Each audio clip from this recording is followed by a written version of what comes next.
بسم اللہ الرحمن الرحیم۔ السلام علیکم تمام سننے والوں کو خوش آمدید میرے چینل سچی آپ بیتی پر۔ تو جن دوستوں نے ابھی تک میرے چینل سچی آپ بیتی کو سبسکرائب نہیں کیا ہے وہ اسے سبسکرائب کریں اور بیل کے بٹن کو پریس کریں تاکہ آپ کو ملتی رہے چینل کی آنے والی تمام اپڈیٹ۔ جو دوست میری چینل پر ابھی نئے آئے ہیں انہوں نے میرے چینل کو ابھی جوائن کیا ہے، میں اپنے ان تمام دوستوں کو دل سے خوش آمدید کہتی ہوں، اور جو دوست اپنی سچی آپ بیتی میرے ساتھ شیئر کرنا چاہتے ہیں وہ انسٹاگرام پر آ کر اپنی سچی آپ بیتی میرے ساتھ شیئر کر سکتے ہیں۔ اور آپ تمام دوستوں کا بے حد شکریہ جنہوں نے میرے چینل کو پسند کیا اور اس کے لیے مجھے بہت سی دعائیں بھیجی ہیں۔ آج کی سچی آپ بیتی ہمیں لاہور سے عروبہ نے بھیجی ہے۔ سنتے ہیں عروبہ کی سچی آپ بیتی۔ انسان کی زندگی میں کچھ ایسے واقعات بھی رونما ہوتے ہیں جو ہمیشہ اس کے دل پر نقش رہتے ہیں۔ یہ واقعات میری والدہ صاحبہ نے مجھے سنائے تھے۔ ان کی رحلت کے بعد بھی میں جب ان واقعات کے بارے میں سوچتی ہوں تو میرے رونگٹے کھڑے ہو جاتے ہیں۔ والدہ صاحبہ کی زبانی یہ واقعات کچھ یوں پیش آئے۔ تقسیم ہند سے قبل کا زمانہ تھا۔ ایک ہی گھر میں 7 لڑکیاں رہتی تھیں۔ سب کی سب جوان ہو چکی تھیں، لیکن سب سے چھوٹی بہن کا قد کاٹ سب سے نرالا تھا۔ وہ بلا کے خوبصورت تھی اور نام بھی حسنہ تھا، لیکن غربت نے حسن کو چھپا رکھا تھا۔ باقی بہنوں میں ایک حسد پایا جاتا تھا۔ ہر وقت حسنہ کو اس کی خوبصورتی پر طعنے دیا کرتی تھیں۔ والد صاحب کے انتقال کے بعد ان کی والدہ فکر مند اور نڈھال رہنے لگی کہ ان کی شادیاں کیسے ہوں گی۔ انہی حالات میں ساتھ والے گاؤں کے سردار اپنے اکلوتے بیٹے کی شادی کے لیے ان کے گاؤں چلے آئے۔ نہ جانے کیا معاملات ہوئے کہ عین وقت پر شادی سے انکار کر دیا گیا۔ سارا گاؤں وہاں موجود تھا۔ ایسے میں حسنہ کی والدہ کو بھی نہ جانے کیا سوجی کہ آگے بڑھ کر بولیں، بھائی صاحب بارات واپس نہ لے کے جائیں، میرے گھر چلیں، میری بیٹیوں میں سے جس پر آپ ہاتھ رکھیں گے میں آپ کے ساتھ رخصت کر دوں گی اور کوئی شرط بھی نہ رکھوں گی۔ یہ بات سن کر سردار سید صاحب حیران رہ گئے۔ اسی وقت بارات سمیت حسنہ کے گھر روانہ ہو گئے۔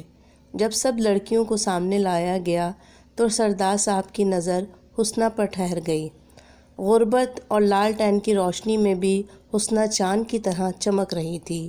چنانچہ سردار صاحب کے بیٹے مقصود علی کا نکاح اسی رات خاموشی سے حسنہ سے کر دیا گیا۔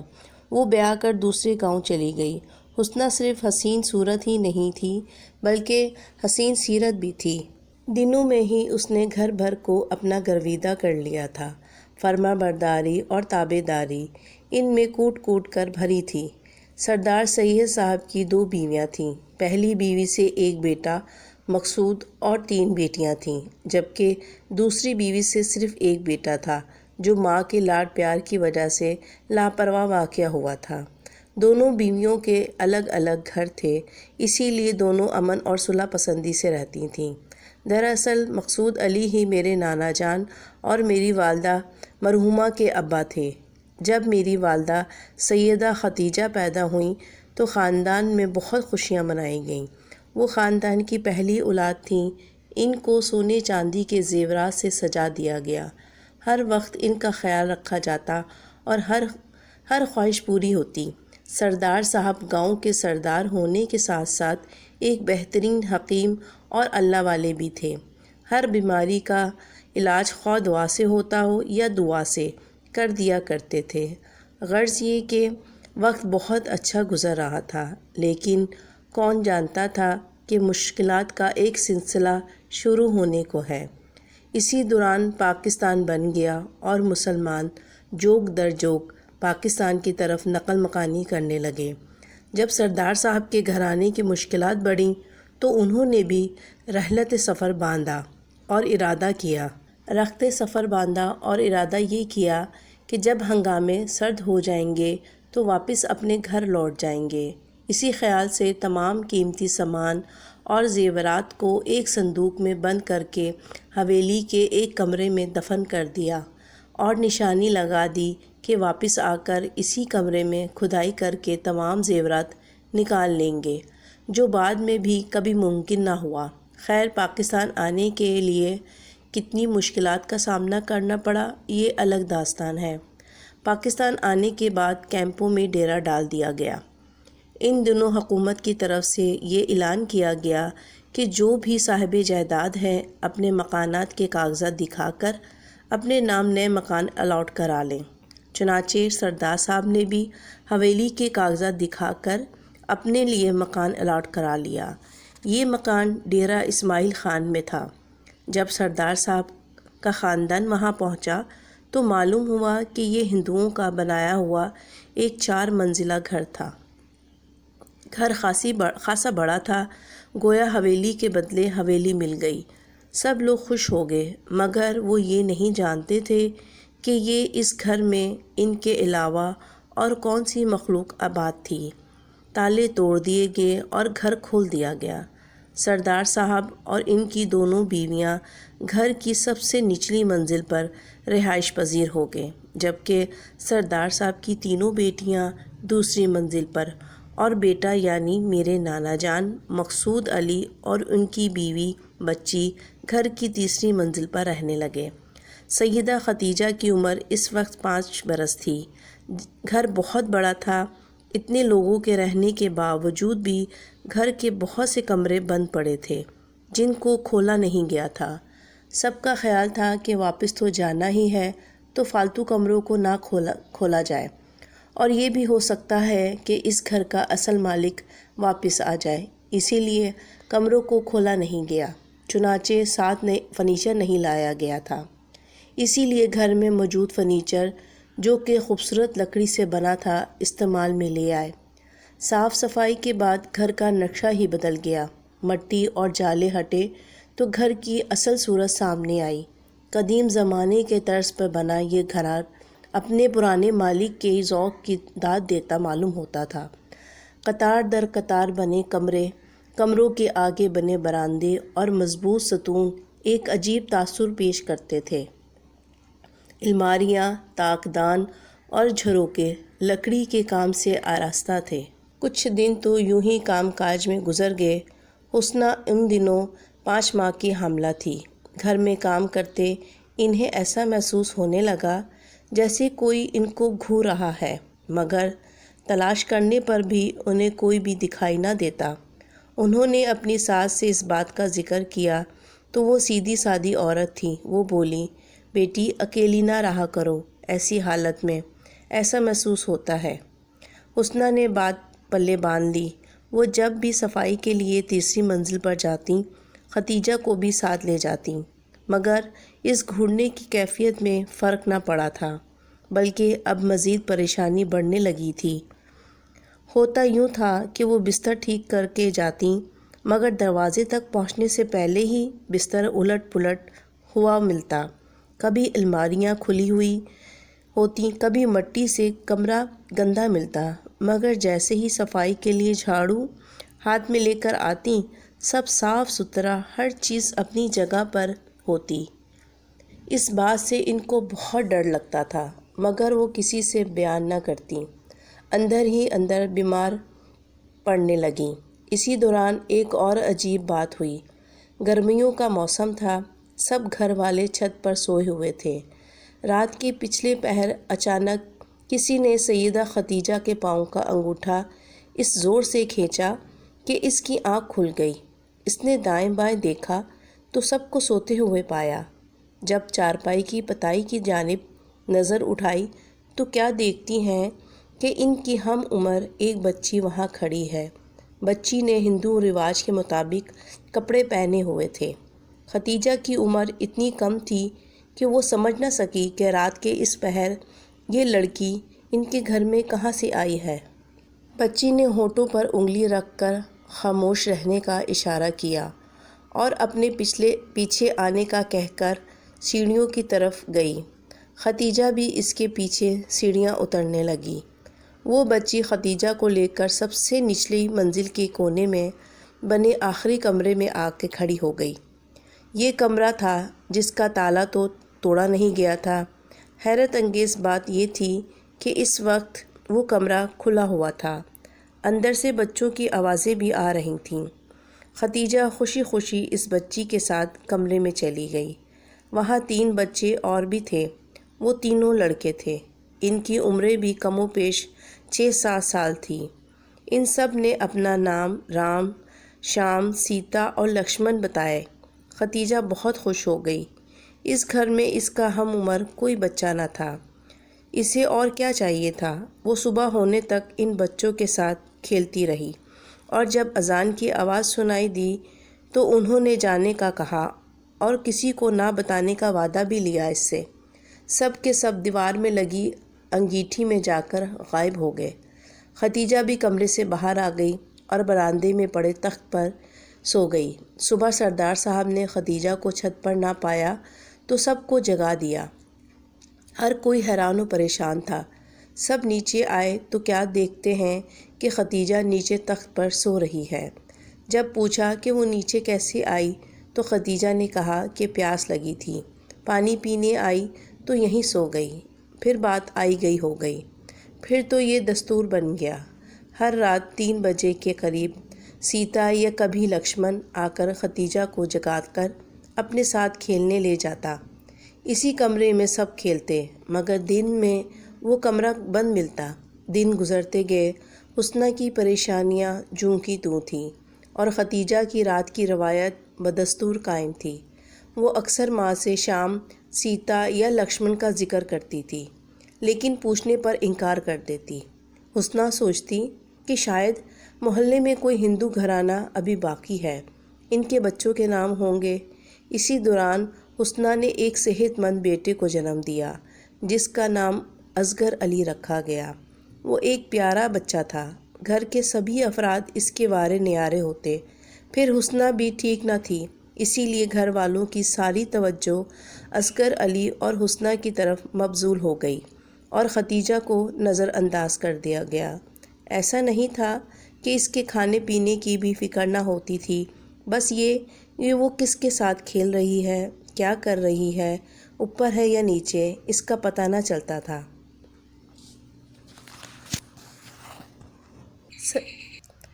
سردار صاحب حکمت سے فارغ ہو کر جب گھر آتے تو ختیجے کا ہی پوچھتے۔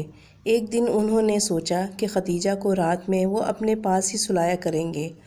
اسی رات کے 3 بجے ختیجہ کا پاؤں زور سے کسی نے کھینچا۔ ختیجہ اٹھ کر بیٹھ گئی، غور سے دیکھا۔ اس بار اس کی پتائی کی جانب 4 بچے کھڑے تھے۔ ان کے چہروں سے غصہ جھلک رہا تھا۔ اب کی بار ختیجہ سہم سی گئی۔ اس نے ان بچوں کو غصے میں نہ دیکھا تھا۔ سب سے بڑے بچے نے، جس کا نام رام تھا، ختیجہ کو اپنے پیچھے آنے کا کہا اور سب سیڑھیوں کی طرف بڑھ گئے۔ ختیجہ جب نیچے آئی تو اس بچے نے، رام نے کہا، تو اس آدمی کے پاس کیوں سوئی تھی؟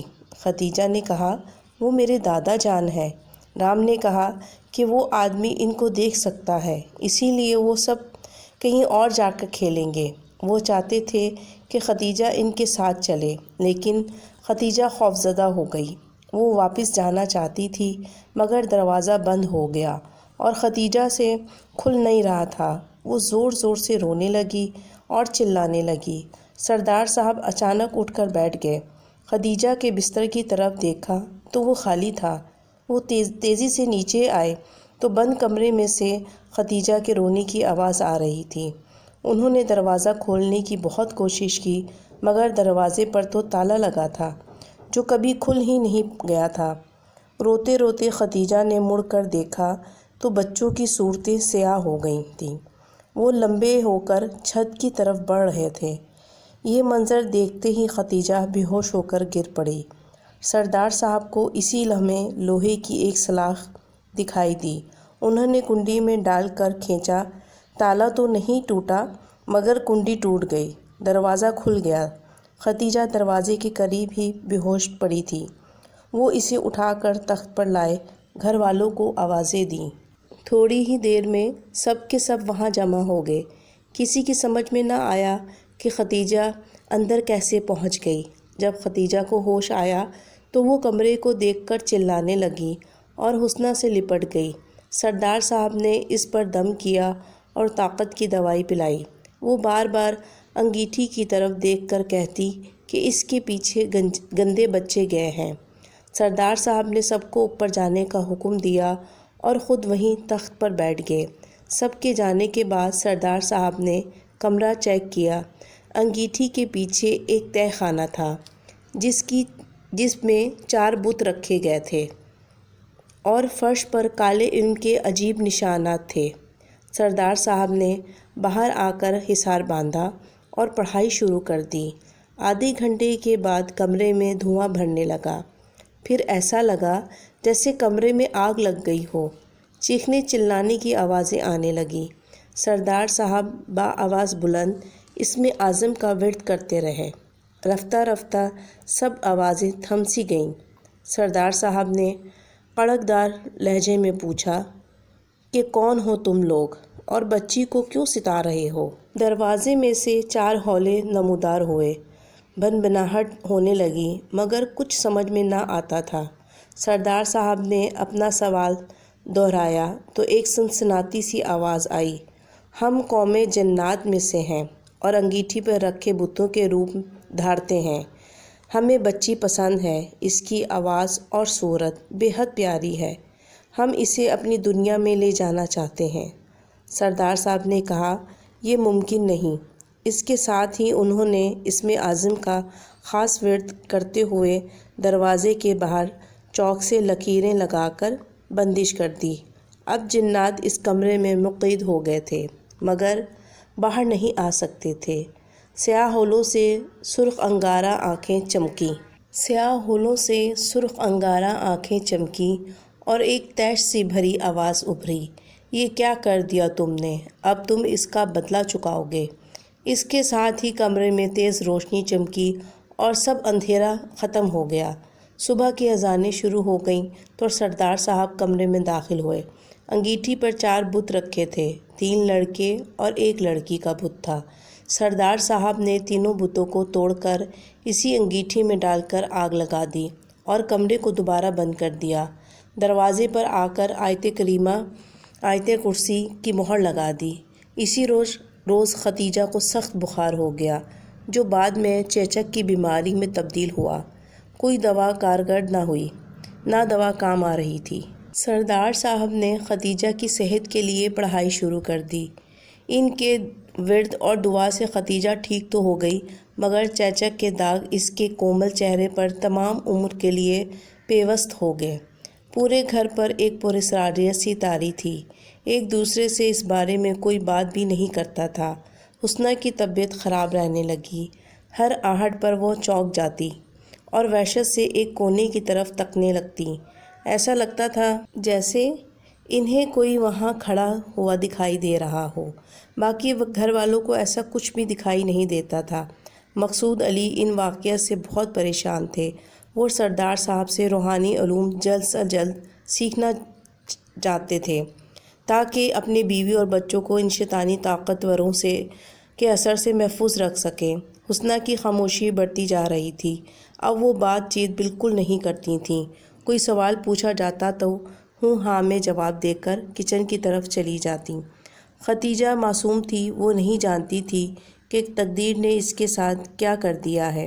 وہ ننھے بھائی کے ساتھ کھیلتی رہتی، ہر وقت اسے اٹھائے پھرتی، اس کے ہر چھوٹے بڑے کام کرنے کی کوشش کرتی۔ سردار صاحب کی سمجھ میں نہیں آ رہا تھا کہ جنات کو قید کرنے کے باوجود اب کس شیطانی طاقت نے ان کے گھر سے مسکراہٹ چھین لی تھی۔ ان دنوں سردار صاحب نے ایک بات نوٹ کی، وہ گھر میں جہاں بھی جاتے تھے ایک گڑگڑاہٹ سی ان کے ساتھ جاتی تھی، جیسے کوئی دیگ گھسیٹ رہا ہو۔ جان دیدہ تو وہ تھے، سمجھ گئے کہ ماجرا کیا ہے۔ انہوں نے اپنے پیر و مرشد سے یہ بات سن رکھی تھی، روحانی علوم میں دلچسپی رکھنے والے نوجوان کہیں اور بھی مطلوب ہوتے ہیں۔ ان کے بیٹے مقصود علی کی عمر اس وقت 25 سال تھی۔ وہ سوچ میں غرق ہو گئے۔ اسی رات عشاء کی نماز کے بعد سردار صاحب نے صحن کے درمیان میں تخت بچھایا اور حصار کھینچ کر اسم اعظم کا ورد شروع کر دیا۔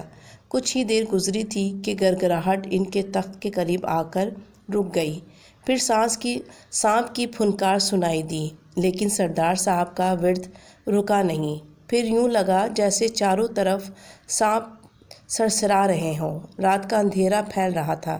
اکتوبر کا آخری ہفتہ چل رہا تھا، اسی لیے سب گھر والے اوپر کی منزل میں اپنے اپنے کمروں میں سو رہے تھے۔ کسی کو علم نہ ہوا کہ سردار صاحب اب کیا کرنے والے ہیں۔ اچانک ہی سامنے سے ایک سیاہ ناگ آتا دکھائی دیا۔ وہ تخت کے بالکل سامنے آ کر پھن پھیلا کر کھڑا ہو گیا اور جھومنے لگا۔ سردار صاحب نے ورد مکمل کیا اور روب دار آواز سے پوچھا، کیا چاہتا ہے؟ ناگ نے کنڈلی کھولی اور زمین میں داخل ہو کر اسی وقت سونے کے سکوں سے بھری دیگ دکھائی دی، جو منہ تک دفن تھی۔ سردار صاحب سمجھ گئے کہ ان کے بیٹے کے بدلے یہ دولت دینا چاہتا ہے۔ انہوں نے غصے سے کہا، مجھے کسی دولت کی ضرورت نہیں، میں کسی قیمت پر اپنا بیٹا نہیں دوں گا۔ اور اس کے ساتھ ہی بآواز بلند اسم اعظم کا ورد شروع کر دیا۔ ناگ کنڈلی مار کر کھڑا رہا، پھر کچھ دیر بعد زمین میں غائب ہو گیا۔ ساتھ ہی دیگ بھی دفن ہو گئی اور زمین ایسی ہو گئی جیسے کچھ تھا ہی نہیں۔ اس رات کے بعد سردار صاحب کو گڑگڑاہٹ کی آواز نہ آئی۔ وہ سوچنے لگے کہ شاید امن کے دن آ گئے، مگر حسنہ کی بیماری بڑھتی گئی۔ وہ پیلی پڑ گئی اور خون کی کہہ کرنے لگی۔ زبان بند ہو گئی، کچھ بولتی نہ تھی، ہر وقت بستر پر لیٹی ایک کونے کو تکتی رہتی۔ ان کی بیماری وہاں کے ڈاکٹر کی سمجھ میں نہ آئی۔ کسی اللہ والے نے سردار صاحب کو مشورہ دیا کہ ان کو اس گھر سے دور لے جائیں۔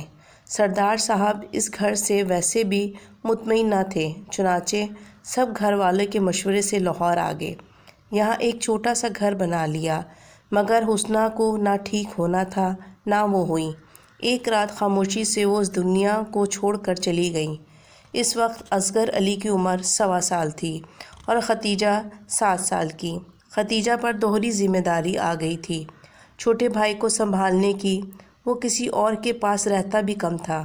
مقصود علی کی بہنوں کی شادیاں ہو گئی تھیں اور سردار صاحب بھی دنیا سے پردہ کر گئے تھے، لیکن مقصود علی کو روحانی علوم عطا کر گئے تھے۔ ختیجہ نے اس ذمہ داری کو عمر بھر نبھایا۔ یہی ختیجہ میری والدہ تھیں، جو آج سے 10 سال قبل اس فانی دنیا سے کوچ کر گئی۔ سردار صاحب کا پوتا اصغر علی، جو میرے ماموں جان ہیں، آج کل بیرون ملک اپنی فیملی کے ساتھ رہتے ہیں۔ یہ واقعہ شاید انہوں نے بھی اتنی تفصیل سے نہیں سنے ہوں جتنی تفصیل سے میں اپنی والدہ سے سن پائی۔ مقصود علی کے بہت مرید تھے اور وہ ایک اچھے رہنما بنے۔ ان کی تربت آج بھی میانی صاحب قبرستان لاہور میں ہے۔ آج بھی بہت سے لوگ وہاں چڑھاوے چڑھاتے ہیں۔ اللہ پاک ان کی مغفرت فرمائے، آمین۔ تو یہ تھی عروبہ کی سچی آپ بیتی۔ امید کرتی ہوں کہ یہ آپ بیتی آپ کو پسند آئی ہوگی۔ اس ویڈیو کو لائک کیجیے گا اور اپنے دوستوں کے ساتھ شیئر کرنا مت بھولیے گا۔ مجھے اور اپنے پیاروں کو اپنی نیک دعاؤں میں ضرور یاد رکھیے گا۔